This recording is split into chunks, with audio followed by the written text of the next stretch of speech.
Indie Mogul. In the Hollywood version of Rock, Paper, Scissors, looks like wax beats metal as Night at the Museum 2 one-ups Terminator Salvation. Just how bad was the beatdown? Let's find out with some movie math. Yes, coming in at number 1 is the family comedy Night at the Museum 2 with $70 million over the holiday weekend.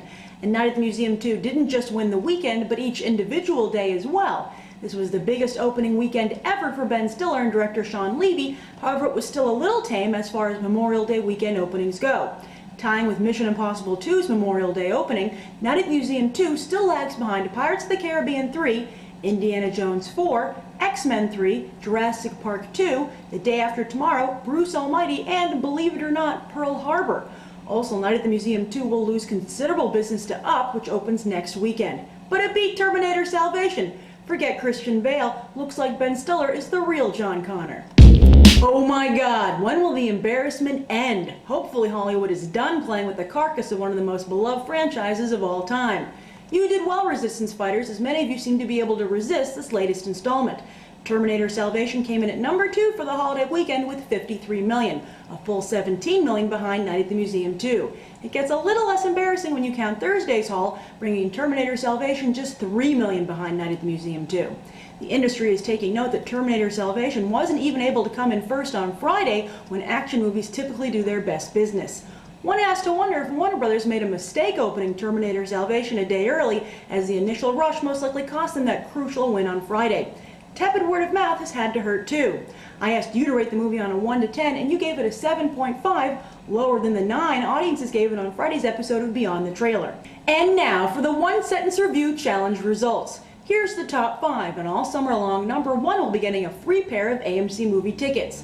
Coming in at number 5 is Trip the One, who says, take the bleak future setting of the Road Warrior and the fight against machines in Battlestar Galactica, and you get a new kind of Terminator movie that comes close to making up for T3. Fourth place goes to DJ Mixmind, who references Terminator 3 director Jonathan Mostow, saying, McG saved Mostow's ass, that's how good it is. And Kathy of T.O. takes the bronze, calling the movie a stylized music video without the music, where makeup and crushed white strips are still available post-apocalyptic. Unfortunately, Christian Bale's performance is as robotic as the machines he tries to destroy. Runner-up This Old Slacker observes, in a summer of great surprises and extreme disappointments, Terminator Salvation has plenty of elbow room in the middle as this summer's first not bad action-filled popcorn flick. And the winner of the 2 free AMC movie tickets is Deacon Snacks, who says, Terminator Salvation may take place in the future depicted after Judgment Day that we all wanted to visit, but lacks any heart to really justify its existence. And like John Connor says, if we stay the course, we are all dead. The franchise should take note. While Star Trek's opening weekend failed to break any records, looks like the movie is now set on cruise control as it continues to rake in the dough despite heavy competition. Coming in at 3rd place with another $29 million, the USS Enterprise has now passed the $191 million mark and is just $2 million away from becoming the most successful film of 2009. Expect that to happen tomorrow. As for Dance Flick, which also opened this weekend, it came in at number 5 with $13 million. That's about half of Save the Last Dance's opening gross, which Dance Flick skewers, so I guess the real joke is on the Wayans family. Elsewhere in the box office, Angels and Demons fell 40% to 4th place, taking in another $27 million. At this point, the sequel is lagging far behind the Da Vinci Code, but international box office continues to be Angels and Demons' saving grace, as overseas it brought in another $60 million. But it would still take a miracle for Angels and Demons to come even close to the Da Vinci Code's worldwide box office. Thanks to the holiday weekend, I saw 2 movies this weekend, and I'll tell you all about both of them after the break. Filmmakers, do you have 15 seconds? Next New Networks is partnering with the Ignite Film Festival, and we're looking for 15-second films. Quick, fast, and fun, and you'll even have the chance to have your movie screened in front of hundreds of people in New York City. Learn more at the link below.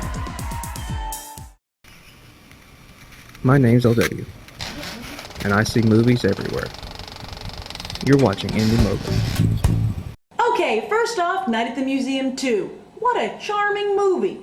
Not an instant classic, but it was written by the guys behind Reno 911 and played as if they'd written the script for a Disney theme park ride. If that sounds cool to you, then you'll love this movie. I certainly did, and I was really surprised because I didn't like the original Night at the Museum. I think the problem with the first film was that they had a great concept but no real story. But here they've got a Mission Impossible light, Indiana Jones light kind of plot. And to be honest, this movie largely works due to Hank Azaria. His ancient Egyptian bad guy is hilarious and totally steals the movie. Plus, the great thing is that most of his jokes aren't in the trailer, so there are genuine surprises and laugh-out-loud moments. Although, I kind of think Azaria was doing a rip-off of Stewie Griffin, which I guess is okay considering Family Guy kind of ripped off The Simpsons. How do you like it, McFarlane? Also, I personally really like museums, so it was great to see them come to life in the movie. Talk about a great ad for the Smithsonian. Every museum should lobby Fox to be the setting of a Night at the Museum movie, and they'll have their chances. I'm sure we'll be seeing Night at the Museum 3 very soon. Now for Terminator Salvation, and this be spoiler territory, so beware. Terminator Salvation is basically a video game. It looks like a video game and has about as much story as a video game. I didn't hate it, and if you feel like going to the movies, I think you could certainly sit through it, but I don't understand why this movie needed to exist. What does Marcus Wright add to the Terminator universe? In my opinion, he only complicates it. If Skynet has the ability to make a robot that's as agile as a human being, because under his flesh we discover that Marcus is completely metal, why bother creating the inferior T-800? Or even those crappy T-600s, which anyone could easily tell was just some stunt dude in a Terminator suit. Honestly, the T-600s look like Michael Myers or Jason Voorhees. Anyway, so many things in this movie didn't make sense. As soon as any machines identified John Connor or Kyle Reese, why didn't they kill them immediately? Why did Skynet have easy-to-use interfaces seemingly designed for humans? Why has John Connor supposedly forgot everything he knows about computers and lost his ability to identify with the Terminators? Those last two elements were some of the most interesting parts about T2, and so it's a shame they aren't explored more here. In McGee's version of the Terminator universe, John Connor is the Messiah simply because he says so, not because of anything he does.